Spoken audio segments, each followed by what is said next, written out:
Now let's talk about India next, because it continues to emphatically deny allegations by Canada it had a hand in the murder of a Canadian Sikh in June.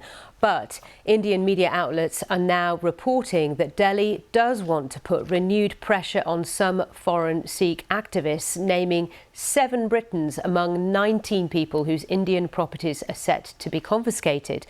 It comes at a time when some British Sikhs are concerned about a mischaracterisation of their community. Here's our religion editor, Aleem Maqbool.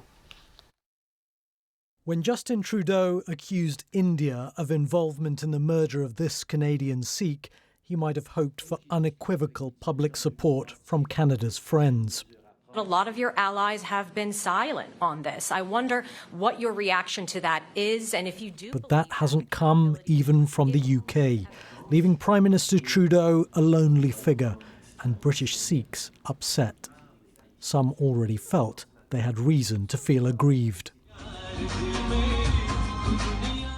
Take the case of Jagtar Singh Johal from Dumbarton.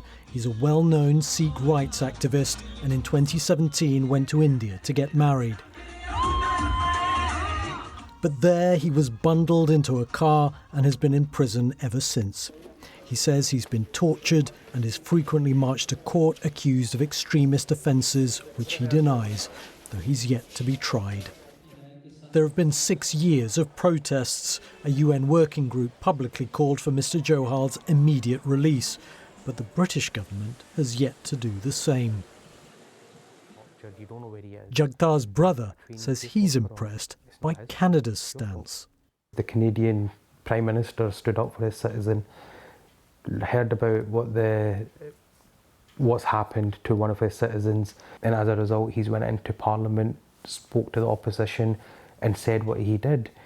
I don't see Rishi Sunak doing that. Good morning.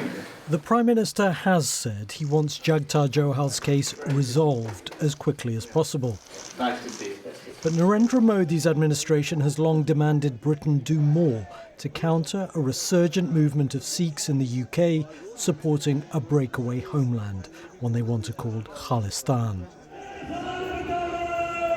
The UK government's former faith engagement advisor agrees. It was a major finding in a report he published earlier this year.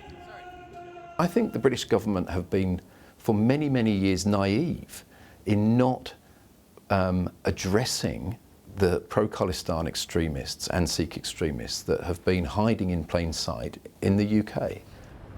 Well, British Sikh groups across the spectrum expressed outrage that what they see as activism is being characterised as extremism. They feel that somehow the government is kowtowing to Delhi.